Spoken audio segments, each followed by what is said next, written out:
Logé au sein du complexe socio-éducatif de Koko, ce centre de transit a une capacité d'accueil de 14 personnes. Suscité par le nombre galopant et la gravité des cas de violence faites aux femmes dans la ville de Bouaké. 484 cas de violence basés sur le genre, avec 77 cas de violence sexuelle. Des chiffres alarmants devant lesquels le PNUD n'est pas resté indifférent.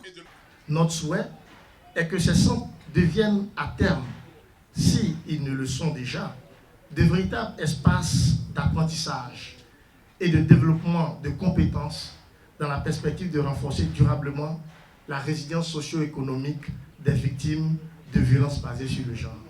La ministre de la Femme, de la Famille et de l'Enfant et le ministre des Transports sont revenus sur les efforts du gouvernement quant à la lutte contre les violences basées sur le genre, avant de réaffirmer leur soutien aux pensionnaires du dit centre. Je suis confiante que ces 400 et quelques victimes de violences basées sur le genre, dont parmi nous avons 77 viols, ce chiffre-là sera pris en charge par le ministre Amadou Koné et ses jeunes frères. En ce qui nous concerne et l'ensemble des cadres ici, nous allons, avec les responsables du centre, ouvrir davantage nos portes et leur dire que nous resterons attentifs donc au soutien que nous pourrons donc leur apporter. Une visite guidée du centre de transit par les ministres Nasseneba Touré et Amadou Koné a mis fin à la cérémonie.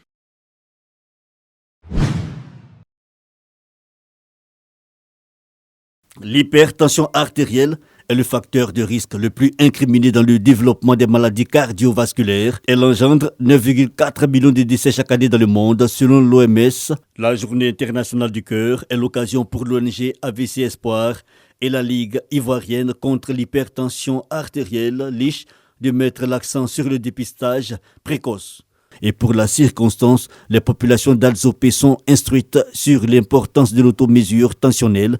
Elle consiste pour le patient à lui-même prendre sa tension artérielle à l'aide d'un tensiomètre électronique à brassard. Ce geste simple doit se faire au moins une fois par mois. Et lorsqu'on se sent mal, par exemple si on a des maux de tête ou on a des vertiges ou des palpitations. C'est pourquoi chaque foyer doit avoir son tensiomètre pour pratiquer cette mesure extrêmement importante. Et pour édifier davantage l'assistance, le processus d'utilisation du tensiomètre est exécuté, un exercice fort apprécié. Quand j'arrivais ici, je ne savais pas prendre vraiment la tension, mais avec la démonstration qui a eu lieu, en tout cas, ça m'a permis vraiment de pouvoir prendre la tension chez moi-même à la maison. Pour le représentant du ministre de la Santé, la sensibilisation revêt d'une importance cruciale pour réduire les cas de pathologies liées au cœur. Il salue donc l'initiative de la LICH tout en insistant sur la nécessité pour les populations de s'accommoder à l'autodépistage. Il est important que chacun fasse l'effort d'avoir un tensiomètre à la maison. Je voudrais vous inviter donc à prendre conscience, encore une fois, que l'hypertension est une maladie grave, mais que nous pouvons éviter grâce à de tout petits gestes d'hygiène de vie. Dans notre pays, la prévalence de l'hypertension artérielle était estimée à 22% en 2006. Cette prévalence est passée à 35% en 2018, selon les responsables de la LICH. Les spécialistes de la santé, eux, recommandent la pratique du sport, l'alimentation saine et la prise régulière de la tension afin de se prémunir contre les maladies cardiovasculaires.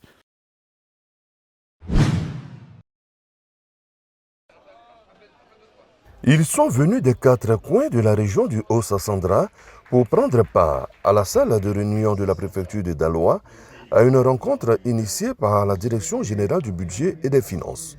Cette structure du ministère du budget et du portefeuille de l'État dispose désormais d'un outil innovant, conçu dans le cadre de la transparence et de la bonne gouvernance.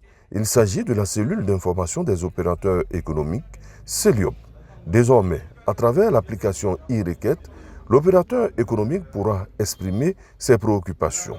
E-fournisseur, lui, permet de suivre ses factures via son téléphone ou sur www.dgbf.gouv.ci. Lorsque vous avez un bon de commande, ayez le réflexe naturel d'aller vous rassurer de la qualité de ce bon de commande qui va donner effet de paiement par la suite parce que derrière, il y a des ressources qui sont prévues.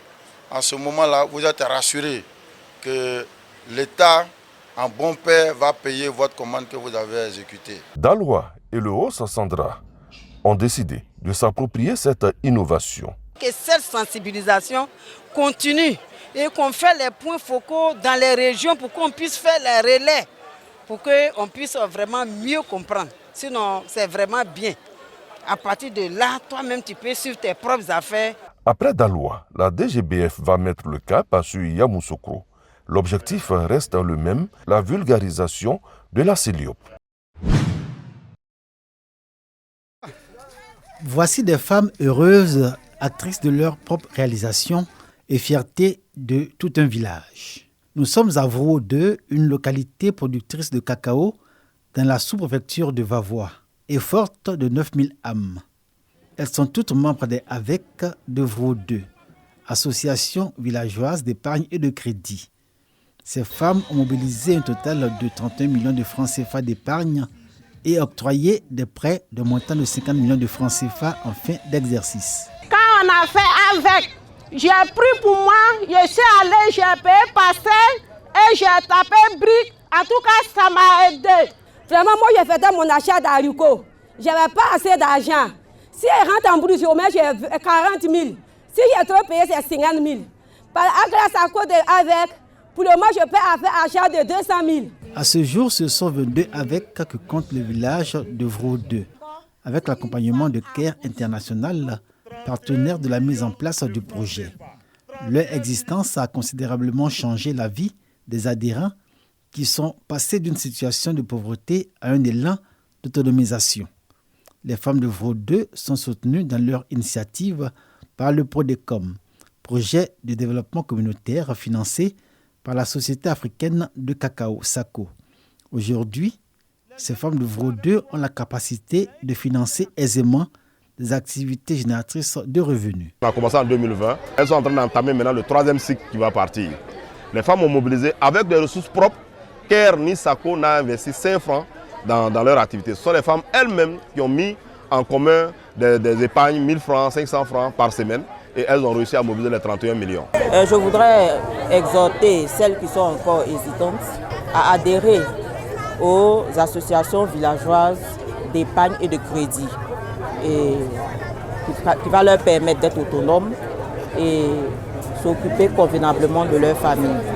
Outre l'accompagnement des femmes pour sortir de la pauvreté et arriver à l'autonomisation, le PRODECOM intervient à Vro 2 dans l'alphabétisation et l'agriculture à travers un appui en matériel agricole. Korogo, au nouveau quartier Petit Paris. Visite de la direction régionale de la solidarité et de la lutte contre la pauvreté. Depuis 1950 jusqu'à aujourd'hui, je n'ai jamais reçu cadeau comme ça là, si ce n'est pas aujourd'hui. Veuve depuis de longues années, ces femmes éprouvent d'énormes difficultés. La directrice régionale et son partenaire, l'ONG La Bienfaisance, sont venus leur offrir des vivres et des non-vivres. Objectif, exprimer la compassion du gouvernement à ces personnes en situation de précarité. L'action s'inscrit dans le cadre de la Journée nationale de la solidarité organisée dans la région du Poro. Pour cette 2e édition, l'on enregistre 60 bénéficiaires. On aide une famille en difficulté, cela nous va trop que l'entraide est demandée à tout le monde. La directrice régionale du Poro s'est vue décerner le titre de chevalier dans l'ordre du mérite national de la solidarité. Tomono, situé dans la région du Béret, est en fête. Prôner la paix, la fraternité et la solidarité entre les filles et fils de Tomono, c'est tout le sens de la semaine socioculturelle et sportive initiée par l'Association des jeunes. Le thème de notre semaine socioculturelle, c'est articulé autour de la cohésion, que je cite, une jeunesse au service de la cohésion et du développement. À travers ces manifestations, nous avons mis en lumière notre culture, la culture du Béret. À travers l'événement, Cette association souhaite mettre en valeur ces cultures ancestrales, à savoir le grelo mandio, les danses kroubi, boni, le sadio et des atouts touristiques de la localité. Au nom du président de Mudeto, Mutuelle pour le développement de Tomono, Ismaël Bakayoko, et le parrain Nangadjomo Kone, députés, ont axé leur intervention sur le sens de la responsabilité de la jeunesse et sur les avantages de la cohésion. Surtout, l'harmonie entre les peuples Koyaga et Sénoufo. Nous avons lancé un message de prise de conscience de la jeunesse, de leur rôle dans le développement de Tomono. Aujourd'hui, nous sommes dans l'attente de notre sous-préfet. Mais en attendant l'arrivée de notre sous-préfet, il faut que nous soyons en rang de bataille pour booster le développement de Tomono. Et cela ne pourra se faire que dans un contexte de cohésion sociale. Une mobilisation qualitative, pour moi, c'est un élément extrêmement important. En tout cas, c'est la société dans toute sa diversité. Mais c'est aussi la culture qui s'est exprimée ici. Placée sous le thème « Une jeunesse au service de la cohésion et du développement », l'édition 2022 de la Semaine socioculturelle et sportive de Tomono a débuté le 23 août pour s'achever le 3 septembre.